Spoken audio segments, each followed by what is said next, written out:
At the beginning of 2020, I think very few people were predicting what was to come. And of course, within a few months, our lives were changed quite dramatically as the COVID-19 pandemic took hold. I'd like to spend a few minutes really talking about that change, but really focusing on an area of interest to us, which is chemical research and development.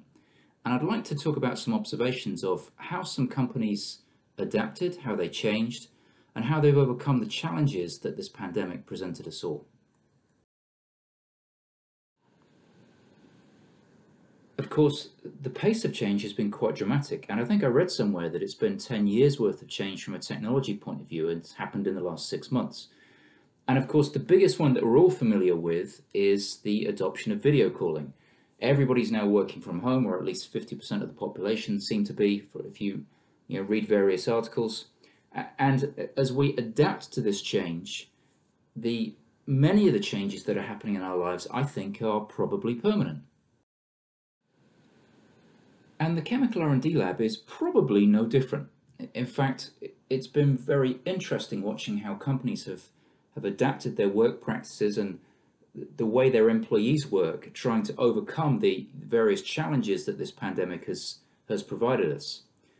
But in the same way that the technology for video calling already existed and it simply has sped up the adoption, the most interesting part for me has been that the changes that I'm observing within chemical R&D are not sudden, they're not overnight. In fact, many companies have been on this journey for 10 years or more.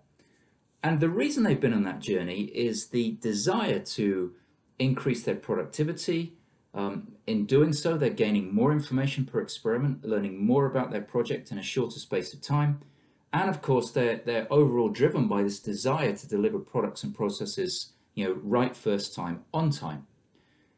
But the really interesting thing has been, if you look at the average chemical R&D facility, the average laboratory, in many instances, it's no longer fit for purpose in terms of the number of scientists it can fit in. And I'm seeing many instances where labs can only take anything between 20 and 70% of their previous capacity due to the requirements of social distancing as the pandemic is brought under control. And I think it's very interesting to observe how that's changed. It's very interesting to observe how companies are dealing with that. And it's very interesting to observe the work practices and the technologies that those companies have been employing to overcome this challenge.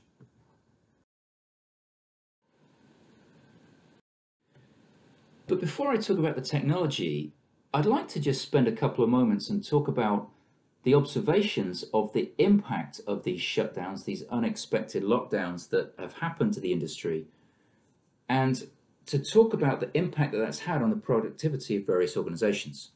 And I'd like to mention the Linus Group for this. This is actually a graph that's adapted from their market research that they did way back in March or April of 2020. And I'd like to just adapt that graph, just to explain the observations that I've had during the course of the last few months. And the way to read this graph is, obviously time is the axis, along the bottom, but the vertical axis is talking about relative productivity. And that's really talking about the productivity level that the organization begins at, pre-shutdown, pre-pandemic. And as we look at how companies adapted, interesting to observe, everybody in the first initial weeks had an incredible dramatic hit to their productivity in the lab.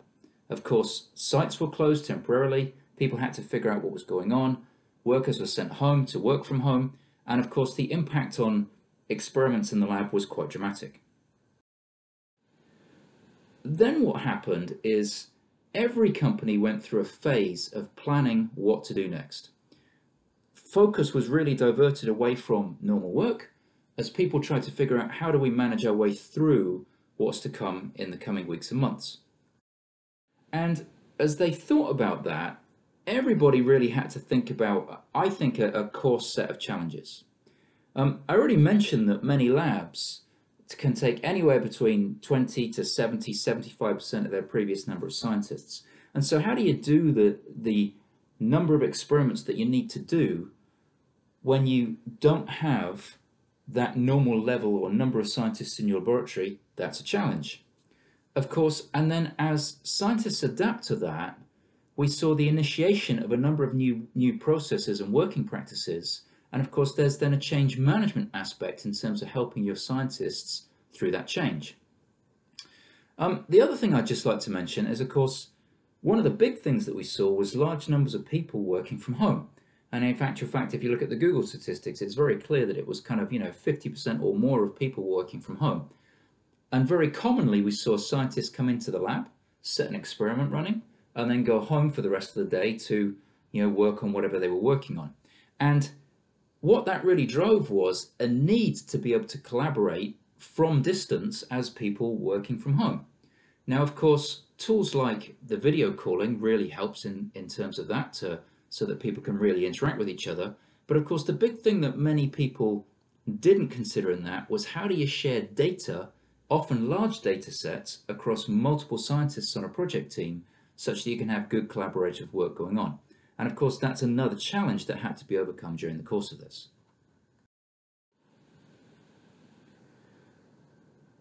I'd then like to talk about what happened in terms of three very distinct types of companies that I've observed. The first is companies that had this automation type of solutions employed pre-upset. These were the companies that had already been on this 10-year journey, as I mentioned before, to modernize the R&D lab, to drive towards this lab of the future. And the interesting thing about these companies was the impact of shutdown for them was quite minimal, and it was very short. In many instances, it was 1 to 2 weeks. The planning phase was done, scientists were back in the lab, experiment capacity was back to normal. There was then another group of companies that did not invest and are yet to invest, and the impact on these companies is, from my perspective, quite dramatic. And the reason for that is that as you overcome this social distancing aspect that I mentioned before in your laboratories, it's often a challenge, and scientists have to work in shifts, or scientists have to work remotely. There may not be the ability for them to share data, and so the productivity of the organization is adversely impacted. There's a third group of companies that then made the decision to invest as part of the recovery from this. And it's very interesting that then obviously their recovery is slower than a company that was invested in this technology pre-pandemic. However, of course, what then happens is the recovery is then quite quick as the automation is put in place, as the scientists are helped through the change in work practices, and then of course the organization will return to a level above its previous productivity, because the automation now helps that organization to reach a level that it had not previously reached before. And for me, the observation from this is very clear, and that's that the companies that had been on this previous journey towards the lab of the future, towards the modernization of the way that the chemistry is done, very clearly had less impact through the shutdown and had a much faster recovery towards their previous levels of productivity. Now let's take a look at some of the requirements that need to be put in place in order for this journey to this new normal way of working has to happen. And the first is, very clearly, the days of I'll just try something are gone. And it's very, very important now that scientists make the most from every single experiment that they do. And of course, the fact that you don't repeat experiments and the fact that you get more from every experiment naturally improves the overall productivity of the organization. Linked with that, of course, and because of the social distancing requirements, an experiment, of course, has to last beyond the 9 to 5 day now. And that doesn't mean to say that the experiment has to have somebody with it, but the ability to be able to run experimentation 24/7 and to be able to use unattended operation now becomes ever more critical. Linked to that, of course, is once you perform the experiment and you collect data from the experiment, it's very important then that multiple team members can go through that data analysis very quickly. So the ability to both put data together and then share across a collaborative team becomes incredibly important.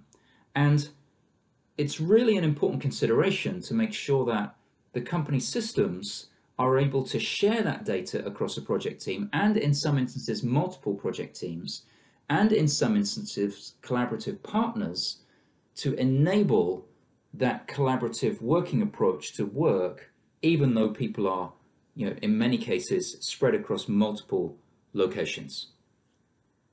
On top of that, of course, it's really important to make sure that processes are well documented, and the more that you can automate that, the better.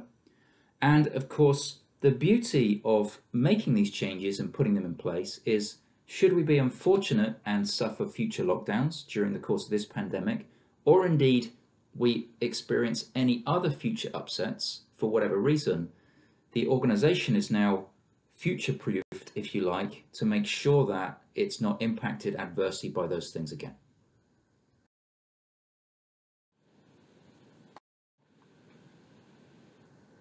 So as a way to overcome these challenges, I'd like to introduce you to my version of the Modern Lab.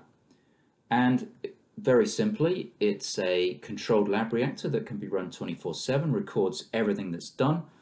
If you think about the 4 key things that happen around a reactor, you heat and cool, you stir, you dose, and you sample. And we can automate all of those and record everything that happens. Probes can be used for offline sampling. Probes can also be used from a process analytical technology to make constant measurements. And all the data is pulled together automatically for the scientists in a very visual way to help them make very quick decisions about what happened and, of course, what to do next. And I'd like to introduce you to what that modern lab looks like from a METTLER Toledo point of view. Everything is built around the personal workstation. As I mentioned, this replaces the round bottom flask. Designed to do the 4 key activities around a reaction vessel in an automated way. It can be unattended and records everything that's done. Heating and cooling, stirring, dosing, and of course, you need to be able to sample the reaction.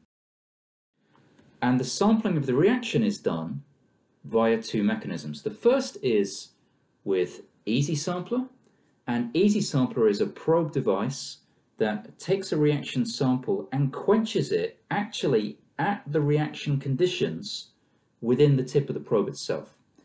That sample is then diluted to a set concentration, prepared for offline analysis such as HPLC. Of course, when it comes to measuring the chemistry, you can also use in situ reaction analysis techniques based around spectroscopy, technologies such as REACT-IR, based around mid-infrared spectroscopy, and of course React-Raman, depending on the type of chemistry that you're looking at, based around obviously Raman spectroscopy. So with these solutions, we can not only perform the chemistry, but we can measure what's going on and ask ourselves and answer those key questions like, what happened and how did it happen, by linking together things like the reaction profiles that we can generate with our sampling techniques and linking together the process data that is collected by the lab reactor itself. Now, once we've made what we wanted to make, the most commonly used form of separation to get that final compound out of the reaction mixture itself is crystallization. And to develop a good crystallization, you need to understand the relationship between when particles form, how they grow, what happens to them after they've grown, and of course the various temperatures at which that occurs. And then of course you also have to understand, am I making all the same thing? Do I have any polymorphs involved? And to identify things like polymorphs or form changes, you can use things like Raman spectroscopy, the React-Raman instrument, and then to really understand, the particles themselves in terms of when do they form, when is the nucleation, how do they grow, uh, what happens to them once they've grown. Do I get an attrition event, for example, or an agglomeration event? Then I can use things like a vision technology, Easy Viewer, which is a in-process microscope, for want of a better term, and particle track, which is a laser sizing measurement which directly measures the particles as they exist in the process. And from that, you can generate a fingerprint that's incredibly sensitive to change. So you can really study the impact of any change in process condition on the outcome of the crystallization. And all of this data is put together using IC software. All of these data streams, the three fundamental data streams that we have: process data collected around the lab reactor, analytical data collected from our offline sampling, and the process analytical data itself, whether it be measuring the chemistry or the particles, is automatically combined and visualized to help the scientist understand exactly what's going on, what changes, and what's the impact of any change on the reaction or the crystallization. Now, the reality of today's world, of course, is that our automated workstation requires a remote workflow because, as mentioned before, we're in a situation where many scientists can't be in the building at the same time. And in our remote workflow here, the scientist begins the experiment by planning what they want to do in their office, or of course they could be remote from the organization working at home. And once that experiment is planned, they can convert the instructions to an XML file, and that file is then sent and made available at the synthesis workstation, and the setup of the experiment can begin and the experiment is started. Of course, the experiment now runs unattended, as we just described, and the scientist is now free to think about other challenges that they're working on, potentially participate in other project meetings, and they can wait for the experiment to be run. Everything is recorded. At the end of the experiment, once it's completed, all of the data is automatically captured, and the results are converted into various different industry standard formats and the native iControl and IC files. An email is then sent to the initiator of the experiment with a link to the location of the data. And of course, that email can then be shared among collaborators so that everybody can interrogate the exact same data file. That data is then stored centrally, where it can be passed and transferred to a company system, a central data lake, for example. And of course, it's then available for all other collaborators to search on within the organization. So what does an organization get from taking such an approach? Well, there's four main things, I think, and the first two are actually kind of interlinked. First, you get more successful experiments. The ability to run these recipes very precisely in a very unattended way means that you get fewer experimental failures. The data is then pulled together, it's transformed for easy analysis, so you can very quickly understand what's going on. And the ability to then put together all of these different types of analytical methods and combine that with your process data, so that the combination of these three fundamental data streams, process data, analytical data, process analytical data, means that you then get more information from every experiment. Of course, data is the new hot commodity, and being able to capture all the data, capture actually what happens during the course of an experiment, capture the associated metadata that goes with it to give it context, means that you get this connected contextual data stream. And what that means is then all that data is then pulled together, it's stored, and of course then it can be used in the future by the organization for many different types of projects. And then of course the ability to understand exactly what's going on as the project or a process moves from smaller scale through pilot scale to larger scale means that the whole scale-up process is much more controlled. There's much fewer failures at scale, and of course a lot of time is saved, and the ability to deliver a process right first time is greatly enhanced.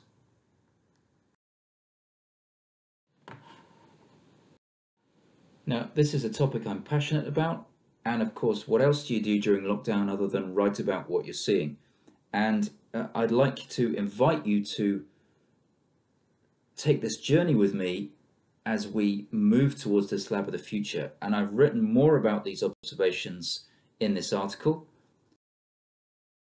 If you would like, you can find more information under this alias on the METTLER Toledo website. I'd like to thank you for your time. I'd like to thank you for your attention. And I look forward to all of our journey towards this new lab of the future to overcome the challenges that we've had in the previous few months.